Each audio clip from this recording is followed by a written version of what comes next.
Smokepit Fairytales, Chapter 4, Operation Cerberus.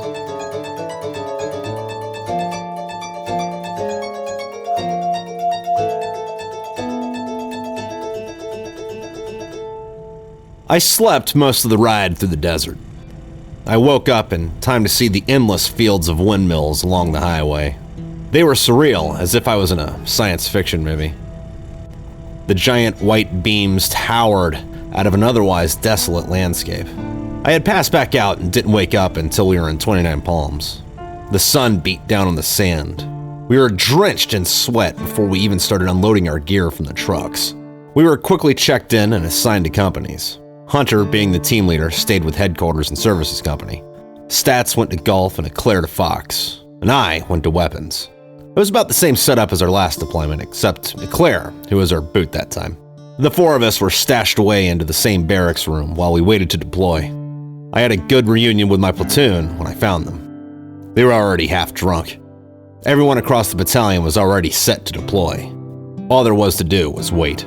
The rumor going around was that we were heading out in 4 days. Marine Corps rumors usually carried the accuracy of middle school cheerleader gossip.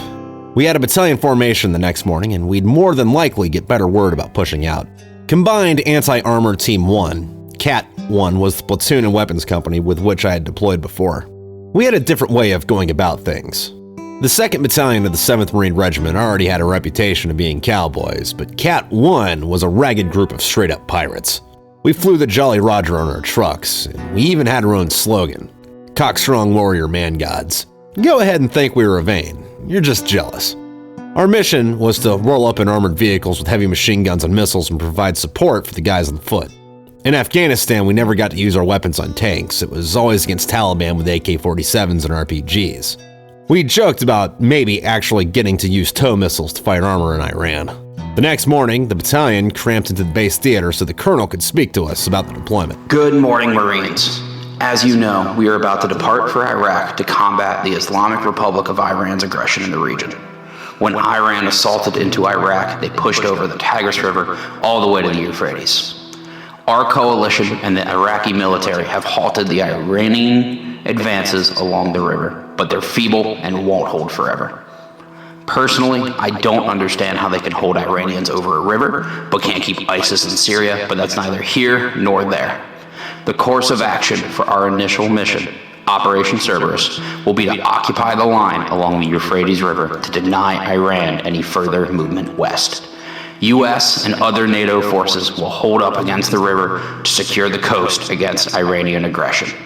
When I know what will be happening to the west in Al-Anbar, I will be the first to let you know. Hopefully, the Russians will stay in Syria. Now, gentlemen, it is my intention to bring you men home alive. But seeing as how things are, and looking at the history of conflicts, I know that there will be those of us who will not live to see the end of this conflict. When it happens, though, and we medevac the fallen, there will be no time for remorse. We will still have a mission to accomplish. The Iranians should have no doubt that we are their enemy, and we will bring them their ultimate destruction. Show no mercy or pity to them or ISIS if we're to fight them. Be ferocious in combat, but if someone surrenders to you, remember that the laws of war dictate that they must be treated with dignity. The ones who fight us, give them 2 in the chest and 1 in the head. We will bring shame to neither our God, our country, or our Corps. Do not stay in this battalion with dishonor. What is going to happen with the units defending the Euphrates? Units are flying into Turkey and Kuwait and are going to be convoyed to the locations they're holding down. The units will receive their vehicles and heavier weapons as they become available. I'm not counting on anything for a while. Now, Marines, here comes the bad news. 2-7 is departing tonight. Your company commanders will pass further word to you. We were called to attention and dismissed. Everyone bitched about the short notice of the deployment. It would be a magic trick for everyone to bang their wives one more time before we left. The battalion left the theater and consolidated into companies, except for weapons, who broke into platoons. Weapons companies don't normally act as a company. Instead, the individual platoons break away and support the line companies with mortars, missiles, rockets, heavy machine guns, hate, and other miscellaneous death dealing. The Marines of CAAT 1 formed a circle around the platoon commander, First Lieutenant Brzescer. Brzescer was a tall, lean, mean son of a bitch with a sharp nose and crystal eyes. He put enough Copenhagen in his mouth to form a horseshoe around the teeth in his lower jaw. In his commanding voice, he admitted, "Nothing the BC said gave me a hard-on. I haven't got any goosebumps yet. Are you motivated about this? Fuck yeah. Here's the secret about the Marine Corps that you've more than likely already figured out. We hide things from you and play games with your mind. Fuck, I knew we were leaving tonight weeks ago. We didn't tell you because we want you guys to be pissed the fuck off." The lieutenant spit Copenhagen into the sand by his feet. "Well, I'm gonna motivate you guys a bit. Iran? Fuck that. I'm not gonna quote 300 like I've heard the Lance Corporals do around the barracks. Who knows who John Glenn is?" Fonzie, one of the machine gunners, spouted out. He was an astronaut, sir. "That's right. John Glenn was the first American in space. He was also the oldest man to go back into space. But before all that, he was a fucking Marine. He was an air winger, but we're not going to hold that against him right now. In 1974, he ran for Senate. He ran against a man named Howard Metzenbaum. Metzenbaum was a cock-sucking son of a bitch. He put his thumbs in his pockets and started walking around the circle. This ass hammock was having a debate with Glenn and asked him, "How can you run for Senate if you never held a job?" Now, how the fuck would you feel if someone said that shit to you? I would have jumped across the podium and fucking stuck my thumbs in his eyeballs. However, John Glenn was a little tamer than I am. Fuck yeah. Anyway, John Glenn looked at that piece of shit motherfucker and said, and I'm paraphrasing here, "I served 23 years in the United States Marine Corps. I served through 2 wars. I flew 149 missions. My plane was hit by anti-aircraft fire on 12 different occasions. I was in the space program. It wasn't my checkbook. It was my fucking life on the line. It was not a 9-to-5 job where I took time off to take the daily cash receipts to the bank. I ask you to go with me as I went the other day to a veterans hospital and look at those men with their mangled bodies in the eye and tell them they didn't hold a job. You go with me to the space program and go, as I have gone, to the widows and orphans of Ed White, Gus Grissom, and Roger Chafe, and you look those kids in the eye and tell them that their dad didn't hold a job. You go with me on Memorial Day coming up, and you stand in Arlington National Cemetery, where I have more friends than I'd like to remember, and you watch those waving flags. You stand there, and you think about this nation, and you tell me that those people didn't have a job. I'll tell you, Howard Metzenbaum, you should be on your knees every day of your life thanking God that there were some men who held a job. And they required dedication of purpose, a love of country, and a dedication of duty that was more important than life itself. And their self-sacrifice is what made this country possible. I have held a job, Howard. What about you? Fuck! Isn't that badass? Hey, roger that, Marines. Brzescer pointed to Fonzie. Fonzie, you motivated? Fuck yeah, I am, sir. Good. Hey, Marines, when we get there, fuck that let the training take over bullshit. Do what you need to do out there for the Marines to the left and right of you. God, country, Corps, that don't matter at that point. Do what you need to do to bring you and your brothers home. When we push ISIS and Iran's ass out of Iraq, the Iraqi people will be on their knees every day thanking Allah that angry, pissed off Marines have been cut loose to save them. We're going to go in there with tremendous capability with weapon systems, combat power, and motivation. And I'll tell you right now, the very reason you joined the Corps, regardless of where you've been or your past experiences, except Sangan and now Zad, you're going to get everything you've been hungry for. It's going to be in your face and personal. You're going to give the enemy what he's asking for. A good American ass kicking. With that being said, I don't want to see any of you again until 02 tomorrow. Have all your shit and be ready to go on the grinder. We scattered to the winds. Doc found me. He too got put in Cat 1 because their old corpsman had broken his leg and couldn't deploy. Hank! What's up, Doc? Dude, that lieutenant was a badass. I know, right? We stopped at the smoke deck and lit up. Now, about him, no one can prove it, but the rumor about him from last deployment was he's a dip-powered robot from the future sent back to save mankind. You know how when you watch a movie and the officer's either a moron or the god of fucking death? Yeah. Brzescer kicked the god of death in the dick. We call him the Sirbot. The next day, we flew from March Air Force Base in California to Maine, to Germany, and finally to Kuwait. When we got to Kuwait, we were loaded into trucks and convoyed to the city of Najaf. Najaf didn't have too much going for it.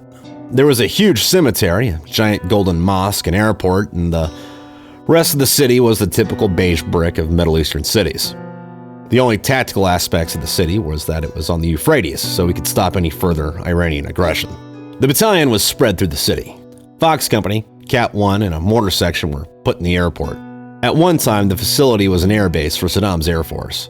There wasn't anything military left in the place. But since the war started, the airport was closed for business. Iranians had shot down any civilian aircraft that had tried to fly out. The Marines slept together as squads. If there was an artillery attack or an airstrike, they didn't want more than a handful of Marines to get killed with just one bomb. The Bravo section of CAAT 1 slept in a hangar on the floor.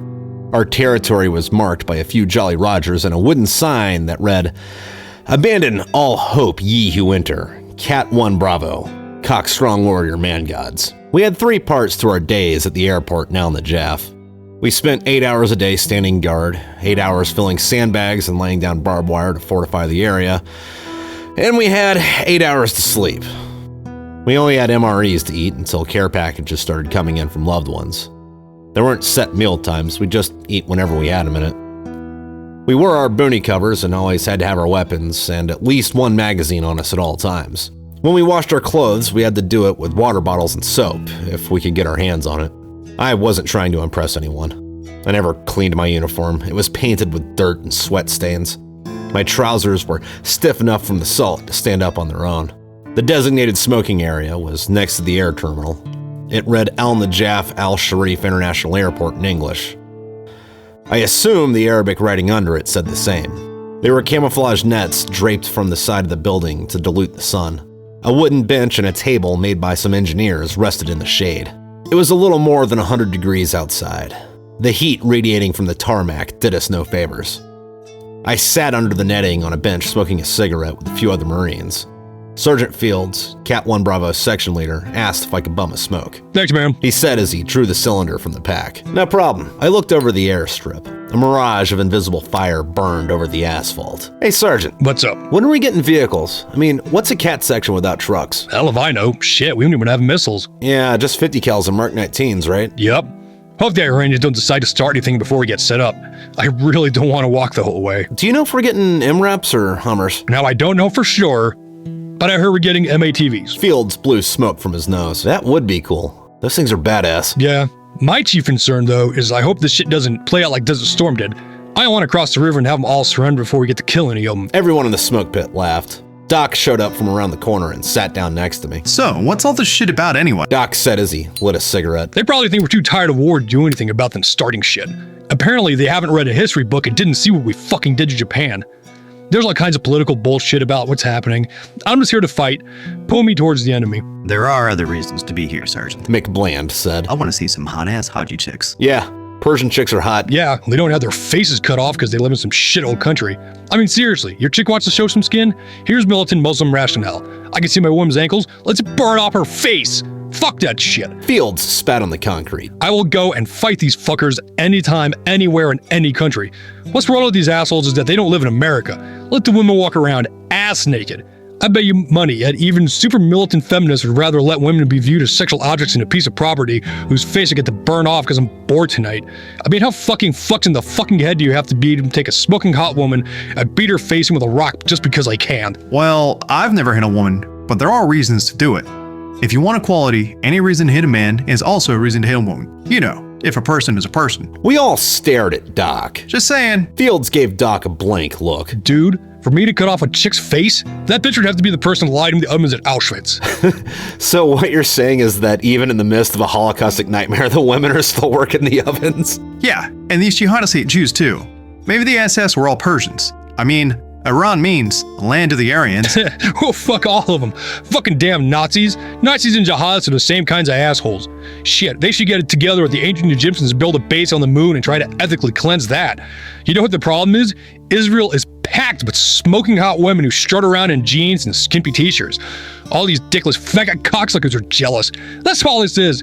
That's why they hate the Jews. Yeah, well, I was just gonna say that I want to put my dick under a burqa, but I guess that would work too. I looked at Doc and inhaled my cigarette. Doc, have you ever fucked anything that wasn't from the Philippines? What about your pocket pussy? Doc threw his hands up in the air. You guys are all assholes. And no, I think my pocket pussy's from there too. We all laughed at Doc. Fields flicked a cigarette into the ammo can we used as an ashtray. Stay motivated, gentlemen. Yep, cockstrong warrior man gods, I said as Fields walked off. He raised his hand to make the metal horns as he walked away. After we'd been in El Najaf for about a month and a half doing little more than cleaning weapons, filling sandbags, and smoking cigarettes, we stopped fortifying. We hadn't received any word about movement or actually kicking off the war. We had just built up enough to where it wasn't necessary anymore. We had got our first mail call around that time too. Most of us had been writing letters and sending them home, but this was the first time anyone got anything back. I got a letter from Kennedy. It read, Babe, I hope you're enjoying Iraq. You know what I think of the situation, so I won't go into that. Nothing much is going on here except for the weather's been unusually cold. I've been having some issues with the people at the Purple Church, so I don't think I'll be working there much longer. I just about have enough money to go back to school. What do they have you doing there? The news says you guys are just waiting there for something to happen. Everyone's asking for pictures of you in Iraq.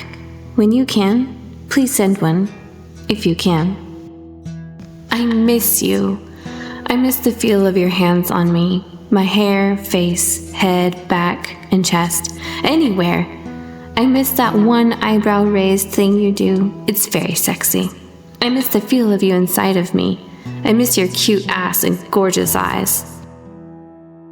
If it was up to me, I would spend every day with you behind closed doors, whether you're just playing with my hair or we're having, as you put it, freaky monkey sex. Even though there's nothing freaky or monkey about it.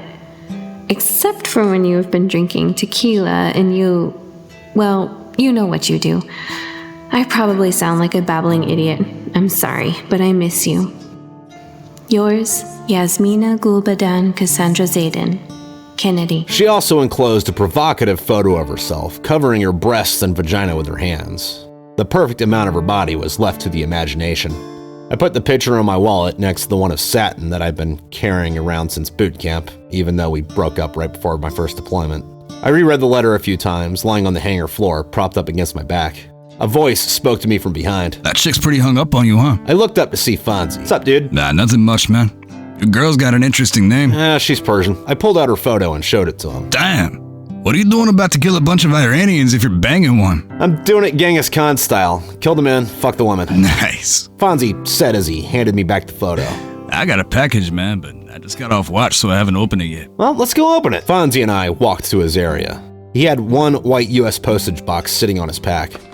He picked it up, pulled out a knife, and cut away the tape. Well, what'd you get, man? Fonzie started pulling out the contents of the care package and displaying them on the ground. Turkey bites, drink mix, washcloth, hand warmers. Yeah, you're definitely gonna need those. Yeah, it's not like we're in the desert or anything, right? Who's that from? Nah, this girl I know, we're not super serious or anything. I met her on the internet when we were in Afghan last year. Oh, that's terrible, man. It's not bad. Never trust women from the internet. Said the Marine laying at our feet. The Marine, Corporal Becker, sat up. I met this one chick on some dating site, and it was fucking terrible. Oh yeah? Tell us about it. Okay, so I get on this dating website. I'm talking to chicks all over the place, and I meet this one girl, Rebecca. We email each other for a while, then we start texting. Then she says she wants to meet me. So before I go meet her, we video chat first, just to make sure she's the same girl in the picture she sends me. We chat for a bit. She's fucking hot, long blonde hair, big fat tits, the whole 9 yards. Anyways, we set up a date and I go to her house to pick her up. Her dad answers the door and I tell him I'm there to meet Rebecca. He says okay and goes back into the house to get her. 2 minutes later, he pushes this bitch out in a wheelchair. I'm thinking, fuck. Anyway, he helps load her into my car and we drive off.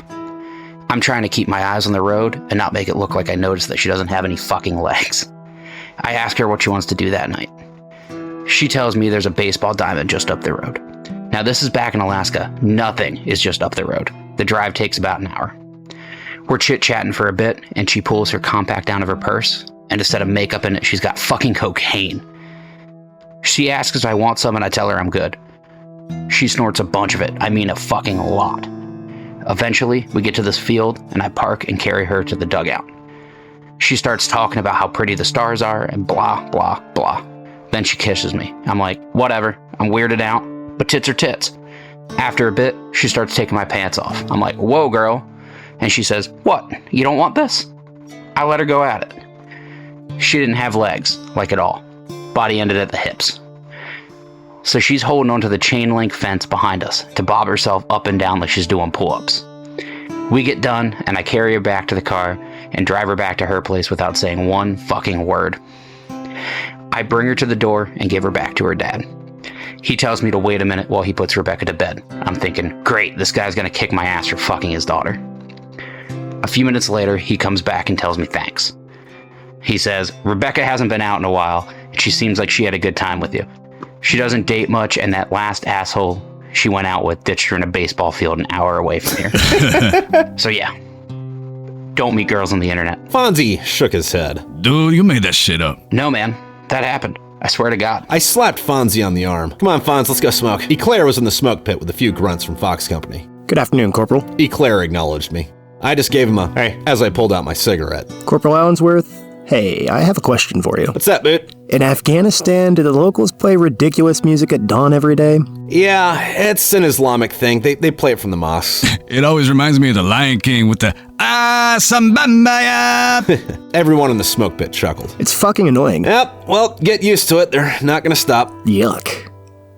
What else do they do in Afghanistan, Corporal? Oh, fuck, all kinds of shit. You can ask Fonzie here. We weren't allowed to just, kill people we took prisoner, but when we were in Lashkar Gah, we found a few guys with IED making material, and we gave them to the Afghan National Police. Their headquarters prison was adjacent to our fob. At night, we'd hear the police just beating the shit out of the guys they caught laying the bombs. Even with those guys' blood-curdling screams, the worst part of it was laying there at night listening to them scream while right outside donkeys were fucking. What? Yeah, man, it was like something out of a horror movie. There'd be guys screaming, and at the same time you'd hear, huh, huh. He thrusted his hips, fucking the imaginary donkey. Jesus H. Christ, dude. Eclair said with a disturbed look on his face. Yeah, man, it was fucking weird. With the defenses built up, things started to get boring. We all still stood post, but that became the biggest part of the day. Most of the time when we weren't staring into the desert watching for Iran, we tried to work out, read books, smoke, and bullshit. We weren't getting complacent, but we were on that road. As more troops started flooding into Iraq, a few things got better. We started getting hot chow, and since CAAT got our vehicles, we got to drive across the city every evening to pick up food for the Marines at the airport. The chow came in these big green coolers. It kept the food warm. It wasn't necessarily good, but it was a hell of a lot better than MREs. We'd return the previous day's empty containers and load the trucks with that night's slop. One night, while the sun was falling out of the western sky, I opened the mail I had got from Kennedy. She was doing fine. She didn't really have anything to say, but she did enclose another provocative photo of herself. I stood on the smoke deck next to Doc and Eclair. I showed Kennedy's photo to Doc. Nice, man. She's got some nice tits. Eclair then asked curiously, Who's that? naked photos of my girlfriend. You must not like her very much, Corporal. She's a stripper. Doc defended what honor an oceanside stripper could have. Oh. Can I see it? No. Why not, Corporal? Because you're a fucking boot. Doc and I laughed at him. Doc, I'm glad she tries to keep these kind of classy. She doesn't have a magic marker shoved up her ass or anything. I handed the picture to Eclair. Here you go, Boot. Eclair examined the photo. My girlfriend Jenny won't do that. The tit photo thing? Or shove random writing utensils up her ass? Neither. She kind of writes me kinky letters, but all I get picture-wise is bikinis, and they're pictures of her at the beach anyway, so I'm not getting anything more than what everybody else gets on the internet. Dump her ass. I lit another cigarette. I don't think it's that bad. It is. Yeah, I exhaled a thick plume of smoke. Think of it like this. Naked photos are essential to a relationship. It says to you that she loves you and wants you to come back, and it shows what she's got waiting for you when you come home. It's also physical proof that she has faith in your relationship, and also says that she trusts you and that she thinks enough of you that you're not going to put those pictures of her kids on the internet or anything. The thing about that, it's not cool that she won't send you sexy pics, but it's even more not cool for you to tell her that it's not cool. Don't even deal with chicks like that. Just dump her. Yeah. I guess I never looked at it that way. Eclair was at the end of his cigarette. I mean, unless the chick's the Great White Buffalo. You know the chick you used to date or almost dated or whatever? And you think about her all the time, but because of whatever it was that happened, you two are never going to get back together. But if the opportunity would ever present itself, then you would totally leave your girlfriend or wife in the drop of a hat. Okay. I know what you're talking about. But there's a catch to that. You absolutely cannot be with that woman. If you ever break up with her, you'll get married and be fucking miserable, and you'll end up just fucking hating the bitch because there would have been so much more that you could have done with your life that she held you back from, and you'll know it. You'll have 3 kids before you're 25, and you won't actually start having a real life until you're in your 40s and halfway to death. And what you think of that chick now is different than it would actually be. It's kind of the same situation. There's this chick named Alice. I've been in love with her since I was 17. She'd never given me the time of day. I'm firmly in the friend zone. It's fucked up because before every deployment, I talk to her and ask her if it's cool if I write to her, and she says, yes, all excited and shit. Then I write to her all deployment long and she doesn't write one fucking word back. It's a morale killer. But anyway, Alice is more like a fantasy for me because if we ever did get together, what would actually happen would probably be completely different than what I worked up in my head. And fuck. It's at that point now where if I ever did go for it with Alice, I'd fuck it up and we'd never talk again. Right now, I'd rather have her as a friend and talk to her every once in a while than fuck it up and never talk to her again at all. Sounds to me like you're not talking to her now, Doc. Okay, well then, maybe I'm just a pussy. But I guess it's good I'm not with her. I'm always gone fucking fighting wars and shit. I'd never actually be around for her, and she'd probably end up leaving me anyway.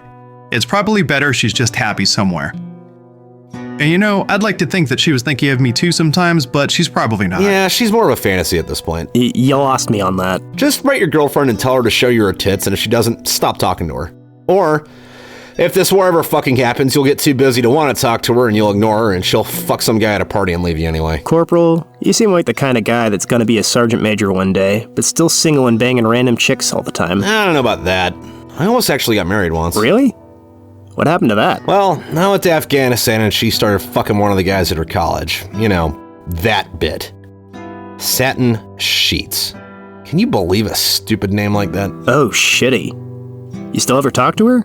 Is she that girl to you? Fuck no, that bitch wouldn't piss on me if I was on fire to save her life, much less talk to me. And I don't know about the buffalo thing. I think there has to be a bridge that hasn't been burned to the ground to qualify for that one. And the whole thing pissed me off. I saw pictures of them together on the internet and all, and the dude was uglier than a bulldog and fatter than a whale. I don't understand chicks, man. It could be worse, dude.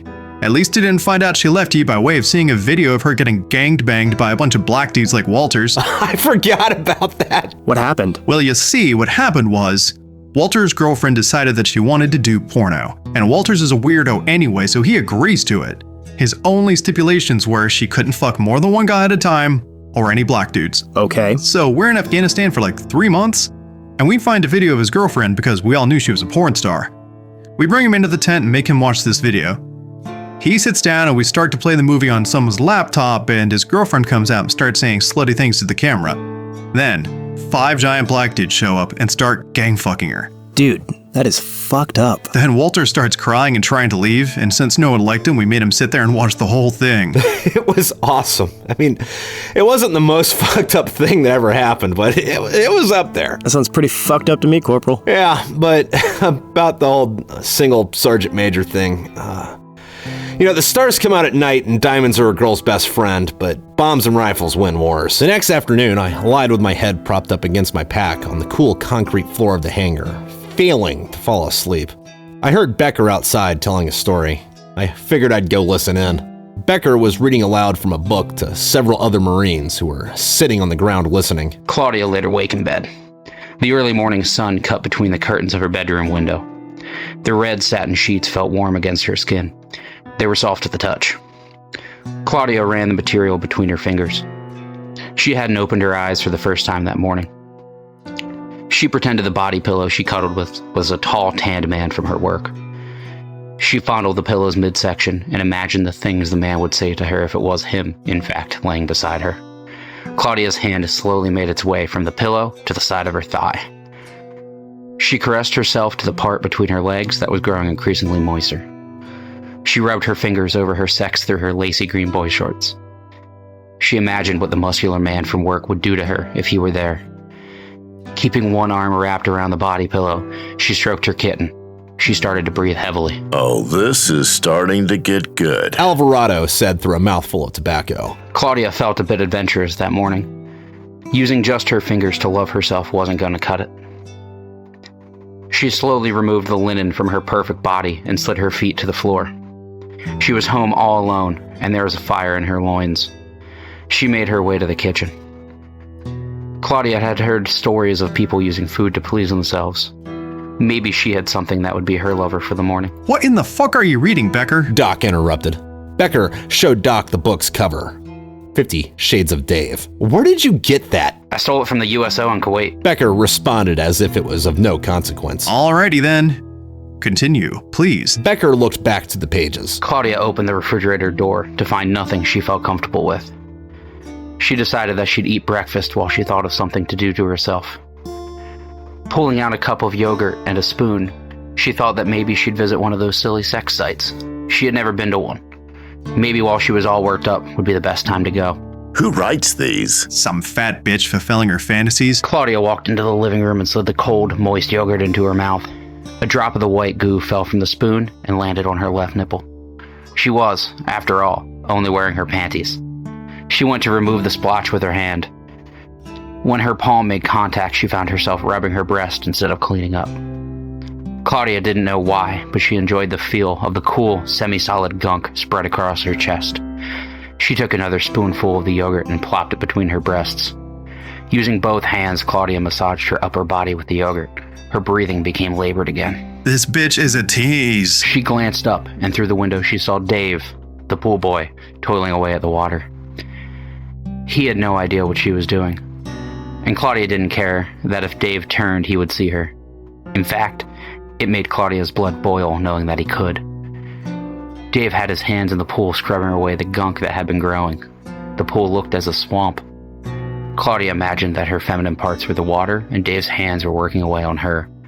Dave was tall and lean with short blonde hair. Wow, now it's really getting good. Dave pulled his dripping wet hands out of the swamp-like ooze and pulled his shirt off. Claudia, in turn, slipped off her panties. Her sex was oozing wetness like honey from a comb, but she didn't lay a finger between her legs. She was getting all that she needed from the yogurt on her breasts. Dave grabbed a pole to scoop out the algae that was growing in the ill-kept water. Matching his movements, Claudia took her spoon and swirled it around her nipples.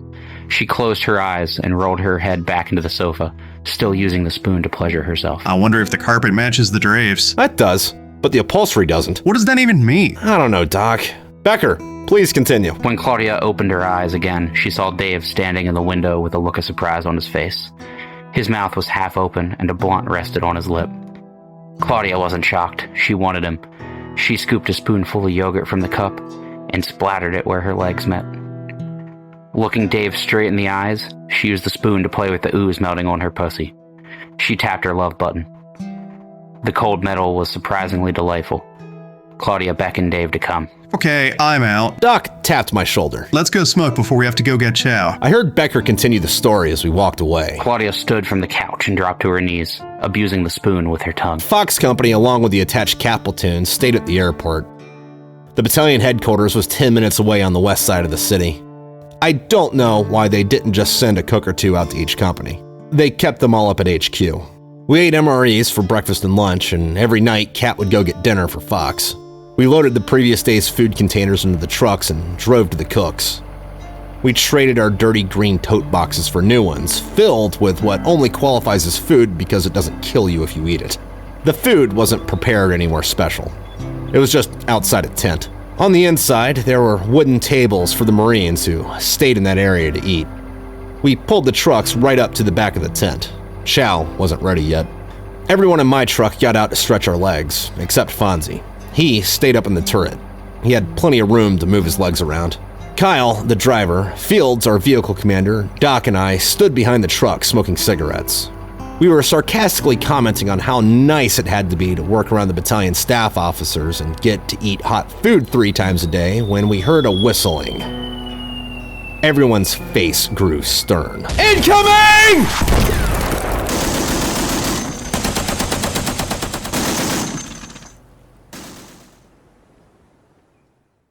Ugh. What up, fool? Thanks for listening to another chapter episode of Smokepit Fairytales. Starting to get back into the groove of things. I'm not gonna lie, I'm a little hungover right now. I have no idea what I normally talk about at the end of these fucking books.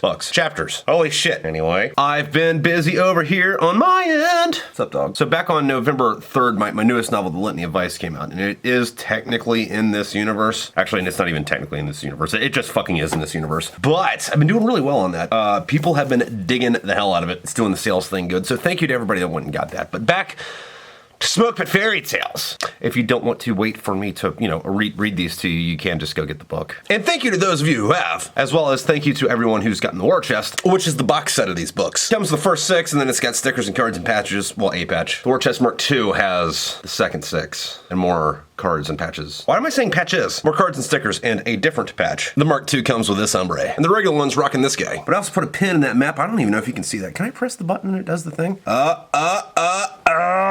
Shit. Yeah, see all those pins? Those are all where war chests went, dude. I make a short for everyone that goes out. Be another one coming this week, if not already. But everybody that gets the war chest, they get their name in the credits. Same thing with everybody who is following on Patreon, who get these chapters as I get them done, instead of having to wait for them for fucking ever. Also, YouTube subscribers, who get these as soon as I upload them. I would like to thank you all very, very much for tuning in. I would like to thank you very, very much for your support. And I would also like to thank all you casual people who just, stumble across these videos every once in a while. Oh, that's neat. And press the like button. The people that are watching this video, and press the like button. Press the like button. Leave me a comment. I need to start doing this more. You guys need to start getting on my ass a little bit about hey, reply to comments in the fucking videos at the end of it before the bloopers. Actually read the comments, dude. Talk to me. Instead of just haphazardly fucking drunk posting these at fucking Monday on the Wednesday before it comes out. I probably should start getting on a fucking thing where I do these a week or two ahead. That'd be a thing. We'll see how far I get. We'll see if I remember that. I got a lot of shit going on, man. A lot. But speaking of that, it's Thanksgiving week, ain't it? Hey, so happy Thanksgiving, unless you're in Canada, in which case it's a late Thanksgiving. Or if you're in the UK, in which case you don't get one. So, I don't know. I really should spend more time writing scripts for these. I don't know. I'm just trying to get you your video. Any Hoosier! Thank you very much for tuning in. Thanks again, War Chest people and Patreon people and YouTube member people. I don't know why I'm beating slow. I have been writing this shit out of my next book. It's not a direct sequel to The Litany of Vice, which this takes place at the same time as Smokepit Fairytales 6. Has a couple crossover characters, if you know what I mean. But the book I'm working on now it's not a direct sequel to that, but it's got a few of the same characters in it, but yeah. All right, anyway, I want to get going before I say something stupid. You have a good day, enjoy the bloopers, and I will catch you next week. Happy Thanksgiving. We had a battalion formation the next morning, and we'd learn how to talk. Jesus H. Christ, dude.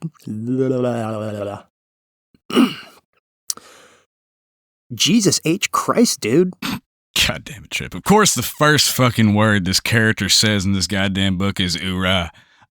And he says it 5 times down at the bottom. How about this, Trip? I'm going to give you 9 or 10 oorahs, and you just fucking place them around there wherever the fuck you want to, buddy. Fucking moto ass. Fuck me. Oh, shit. Fuck, my bad. I just realized, I just recorded the wrong line. Sorry, this is line 13. Damn, Corporal. She's hot. Damn. What are you doing about to kill a Oye, como va? Que rico, bueno pagos up. Let's try that again. Dude, what the fuck is with the traffic today? Turkey bites, drink bitch, bitch, drink bitch. The Bravo section of Cat 1 slept in a hangar on the floor. Our territory was marked by a few Jolly Rogers and a wooden sign that read, "Abandon all, yo." Corporal, you seem like the kind of guy that's going to be a sergeant major one day, but still single and banging chicks in the barracks. That one was wrong. I was trying to ad-lib a bit there, my bad. We had 3 parts to our days at the airport in Aldajaf. Yeah, it's not like we're in the desert or anything. I can do this. Most of the time when we weren't staring. Yeah, it's not like we're in the desert or anything, right? Yeah, it's not like we're in the desert or anything. Why is that so hard? Why am I hard?